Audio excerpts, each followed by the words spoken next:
ప్రభు పేరు వందనాలండి. మరి ఆదివారం రోజున ఈ విధంగా కలుసుకుని ఒక సందేశం చేసిన ప్రభుకు వందనాలు. కూడిచే ప్రతి ఒక్క బిడ్డకు వందనాలండి. ఆన్లైన్లో చూస్తున్న ప్రతి ఒక్క బిడ్డకు వందనాలండి. మరి ఈ ఆదివారం రోజున మరి ప్రభు మనతో వాక్యం ద్వారా ఏం మాట్లాడదలుచుకున్నారు, మన మనసుని సిద్ధపరచుకుని ముందుకు సాగుదాము. చిన్న ప్రార్థన చేసుకుని ప్రారంభించుకుందాం. పరలోకమందున మా తండ్రి, నీ ఘనమైన నామాన్ని లెక్కలేని వందనాలు, స్తుతులు, స్తోత్రాలైనా ప్రభా. నేను ఈ ఆదివారం రోజున ఈ చిన్న మందగా కూడుకుని మిమ్మల్ని స్తుతించి ఆరాధించి మీ నామానికి మహిమకరంగా అయినా ముందుకు ఈ చిన్ని పరిచయం ముందుకు సాగిస్తున్నాను. మీకు వందనాలు తండ్రి. గత వారంలో తోడు మీకు వందనాలు తండ్రి. మరి ఈ వారంలో ముందుకు వెళ్తుండగా మీ తోడు నీడ దయచేసి మీకు వందనాలు తండ్రి ప్రభా. ఈ ఆదివారం కొత్త వారం రోజు మేము ముందుకు వెళ్తుండగా ప్రతి పనిలో మిమ్మల్ని ముందెట్టుకుని మీకు మహిమకరంగా జరిగే కోరుకుంటూ మీకే మహిమకంతా చెల్లించుకుంటూ చిన్ని ప్రార్థన నజరుడు యేసునామమున పెట్టుకుంటాం తండ్రి. ఆమేన్.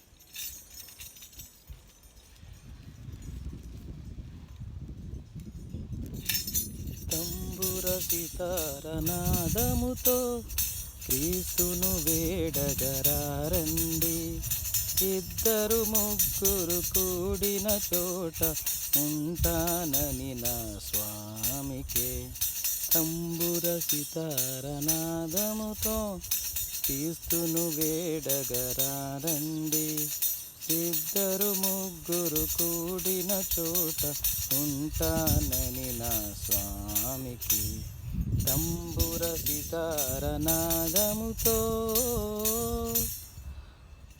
పాపులకై దిగి వచ్చెనట, రోగులకే వైద్యుడని పాపుల పంక్తిని కూర్చొని. పాపులకై దిగి వచ్చెనట, రోగులకే వైద్యుడని పాపుల పంక్తిని కూర్చొని. విందులు చేసిన యేసునకి పేదల పాలిట పెన్నిదికే. తంబుర సితారనాదముతో క్రీస్తును వేడగరారండి.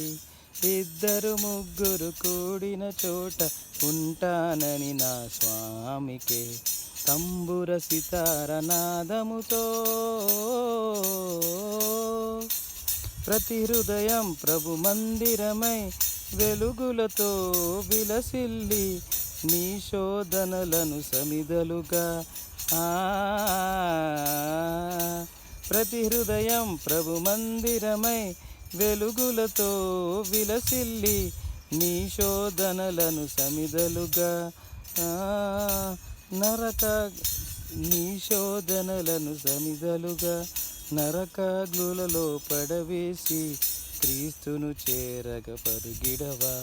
తంబుర సితారనాదముతో క్రీస్తును వేడగరారండి. ఇద్దరు ముగ్గురు కూడిన చోట ఉంటానని నా స్వామికే. తంబుర సితారనాదముతో.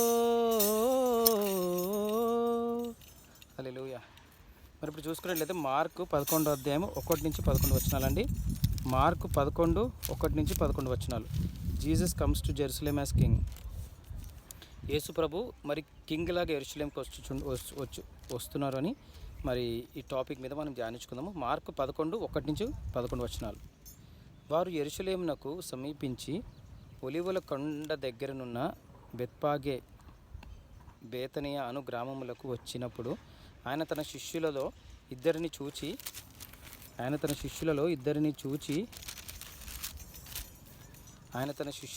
చూచి మీ ఎదుటనున్న గ్రామమునకు వెళ్ళుడి. అందులో మీరు ప్రవేశింపగానే కట్టబడి ఉన్న ఒక గాడిద పిల్ల కనబడును.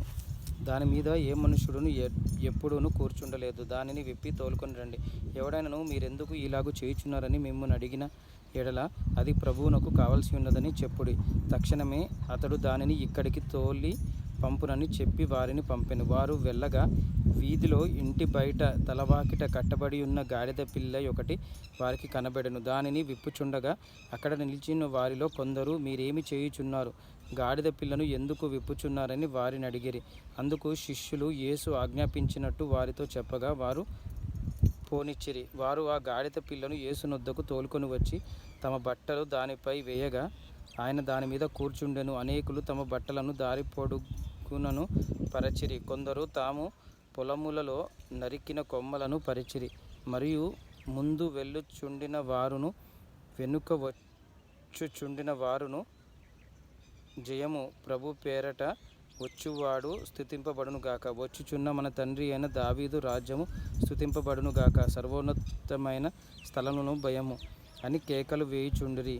ఆయన యెరూషలేమునకు వచ్చి దేవాలయంలో ప్రవేశించి చుట్టూ సమస్తమును చూచి సాయంకాలమైనందున 12 మందితో కూడా బేతనియాకు వెళ్ళెను. ఆమేన్.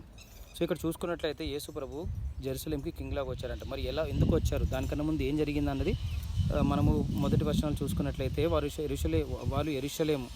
జెరూసలేము సమీపించి యెరూషలేమునకు సమీపించి ఒలివ కొండ దగ్గరున్న బేతనియా అను గ్రామములకు వచ్చినప్పుడు, అంటే బెత్పాగే అనే గ్రామంలోకి వచ్చారండి. యెరూషలేమునకు సమీపిస్తున్నాడు, ఇంకా రాలేదు. వచ్చినప్పుడు బెత్పాగే అనే గ్రామం దగ్గర వచ్చినప్పుడు అప్పుడు ఆయన తన శిష్యులతో ఏమన్నాడంటే, మీరు వెళ్ళి మీ ఎదుటిన్న గ్రామంలోకి వెళ్ళి ఒక గాడిద పిల్ల అక్కడ కట్టి ఉంటుంది, ఆ గాడిద పిల్లని విప్పుకురండి. ఎవరును ఆ గాడిద పిల్ల ఎప్పుడు కూడా ఎక్కి ప్రయాణించలేదు అన్నట్టు చెప్పగానే, మీరు ఎవడైనా మీరు ఎందుకు ఇలా అడుగుతున్నారని అడిగినప్పుడు చెప్పండి, అది ప్రభువునకు కావాల్సినదని చెప్పండి అని చెప్తారు. అప్పుడు తక్షణమే అతడు దానిని ఇక్కడికి తోలుకొని పంపునని చెప్పి వారిని పంపాను. సో అప్పుడే ఇట్లా ప్రభువునకు కావాలని చెప్పినప్పుడు ఇమీడియట్గా ఆ గాడిద పిల్లని మీరు తెచ్చి పంపుతారనగానే వారు తోలుకొని వారిని పంపినగానే వారు వెళ్ళగా వీధిలో ఇంటి బయట తలవాకిట కట్టబడి ఉన్న గాడిద పిల్ల ఒకటి వారికి కనబడినప్పుడు గాడిద పిల్ల ఒకటి కనబడి దాన్ని విప్పుచుండగా అక్కడ నిలిచి ఉన్న వారిలో కొందరు, మీరేమి చేయుచున్నారు, గాడిద పిల్లను ఎందుకు విప్పుచున్నారని వారిని అడిగారు. సో అప్పుడు ఒకరు అడిగారు,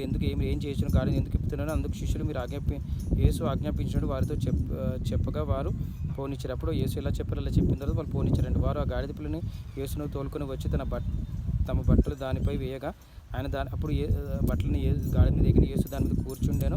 అనేకులు తమ బట్టలు దారి పొడుగున వేసారంటే వేసి, కొందరు తాము పొలములలో నరికిన కొమ్మలను పరిచారంట బట్టలు వేసారని. మరియు ముందు వెలుచుండగా వారును వెనుక వచ్చుచుండ వారును ఆయన జయము ప్రభు పేరిట వచ్చువాడు స్తుతింపబడును గాక, అంటే జయము ప్రభు పేరిట వచ్చినవాడు స్తుతింపబడుగా అని కేకలు వేస్తున్నారంట. వచ్చుచున్న మన తండ్రి అని దావీదు రాజ్యము స్తుతింపబడును గాక, సర్వోన్నతమైన స్థలమును జయము అని కేకలు వేయుచుండ్రి. సో ఏం కేకలు వేస్తారంటే, జయము ప్రభు పేరట వచ్చువాడు ప్రభు పేరట వచ్చువాడు స్తుతింపబడును గాక. వచ్చుచున్న మన తండ్రి అయిన దావీదు రాజ్యము స్తుతింపబడును గాక, సర్వోన్నతమైన స్థలములలో జయము అని కేకలు వేయుచుండ్రి. సో అప్పుడు వాళ్ళందరూ కేకలు వేస్తున్నారంట. ఆయన యెరూషలేమునకు వచ్చి దేవాలయములో ప్రవేశించి చుట్టూ సమస్తమును చూచి సాయంకాలమైనందున 12 మందితో కూడా బేతనియాకు వెళ్ళెను. సో ఆయన యెరూషలేమునకు వచ్చి దేవాలయంలో ప్రవేశించాడు. యెరూషలేమునకు బ్రేవులు ప్రవేశించి చుట్టూ సమస్తము చూసి సాయంకాలం అయినందున 12 మందితో కూడా బేతనియాకు వెళ్ళి, అప్పుడు సాయంకాలం అయినప్పుడు ఇంకా 12 మందితో బేతనియాకు వెళ్ళాడు. సో ఇక్కడ ఏం చూసుకుంటామంటే, యేసు ప్రభు మరి యెరూషలేములోకి రాకముందే బెత్పాగే అనే గ్రామంలోకి సమీపించినప్పుడు శిష్యులను పంపించి అక్కడ గాడిద పిల్లని విప్పుకుంటాడు అని చెప్పి ఆ గాడిద పిల్ల మీద ఎక్కగానే అందరూ బట్టలు దాని మీద పరిచి ఆకులు బట్టలని కింద పరిచడం మీద యేసు ప్రభువుకి వస్తున్నాడని చెప్పి జేహో అని చెప్పి ప్రభు పేరిట వచ్చిన స్తుతింపబడును గాక. వచ్చుచున్న మన తండ్రి అయిన ఈ దావీదు రాజ్యం స్తుతింపబడును సర్వోన్నతమైన స్థలములలో జయమని కేకలు వేయుచుండ్రి. ఆయన యెరూషలేమునకు వచ్చి దేవాలయంలో ప్రవేశించి చుట్టూ సమస్తము సాయంకాలం అయినందున 12 మందితో కూడా బేతనియాకు వెళ్ళినప్పుడు 12 మందితో బేతనియాకు వెళ్ళాడంట. సో ఇక్కడ మనం చూసుకున్నట్లయితే మనం కూడా యేసు ప్రభుని మన సొంత రక్షకుడుగా అంగీకరించి, మరి ఆయనే మన సొంత రక్షకుడిగా అంగీకరించి, మరి యేసు ప్రభు తప్ప ఏ దేవుడు లేడు అని మనం నమ్మి ముందుకెళ్ళాలండి. ఏ విధంగా అయితే మరి వాళ్ళందరూ బట్టలు మరి చెట్లు నరుకులన్నీ వేసారు, అదే విధంగా మన దేవుడు కూడా మరి మన కానుకలు ఇవ్వాలి. చర్చికి వెళ్ళినప్పుడల్లా మనం కానుక సమర్పించాలి దేవుడికి మనకున్న దాంట్లో. సో దేవుడు రాజ్యము ముందుకు సాగాలి, దేవుడు సేవ ముందుకు సాగాలంటే మనం అందరం కూడా దేవుడు సేవలో పాలు పొందించుకుని ముందుకెళ్ళాలి. సో అదేవిధంగా మరి ఇక్కడ గాడిద పిల్ల అనేది ఒక రిజంబ్లెన్స్, అంటే దేవుడు కింగ్ లాగా వస్తున్నాడు, అంటే మనకి రాకడలో కూడా ఆయన కింగ్ లాగా వస్తారు మన దగ్గరికి అన్న విధంగా మరి సూచనలు ఇస్తున్నారు. మరి జేహో దేవునికి మహిమ కలుగును గాక, ప్రభుకే స్తుతి చెల్లించును గాక అని మరి వచనాలు మరి ధ్యానించుకుంటే వారమంతా ముందుకెళ్దామని చిన్న ప్రార్థన చేసుకుని ముగించుకున్నాం. పరలోకమందున మా తండ్రిని గణమనం లెక్కలను వందనాస్తుతులు స్తోత్రాన్ని మనం మార్కు 11:1-11 వచనాలు చూసాం. వచనాలను ఏం నేర్చుకోవాలి, మీరే మాకు సహాయం చేసి మీకు ఉండాలి. కానీ వచనాలను ఎంతో స్పష్టంగా రాశారు తండ్రి ప్రభు. నాయన మరి గాడిద పిల్లలు కట్టుకురమ్మంటే వాళ్ళు మీరు చెప్పినట్టు విన్నారు, అదేవిధంగా మరి వాళ్ళు ఇచ్చారు. మరి మీ తర్వాత జేహో అని చెప్పి మీ కేకలు వేస్తున్నాక మరి మీ సాయంత్రం 12 మంది శిష్యులతో మరి వెళ్ళారు తండ్రి. ఈ వచనాల నుంచి మేము ఏం నేర్చుకోవాలి, మీరే మాకు సహాయం చేసి మీకే వందన తెలుపుకుంటాం. ఈ వారమంతా ఈ వచనాల నుంచి నేను బలపడ ముందుకెళ్ళి కొంచెం కోరుకుంటూ చిన్న ప్రార్థన నజరేయుడైన యేసు నామమున వేడుకున్నాం తండ్రి. ఆమేన్. అందరికీ shalom. Have a great day.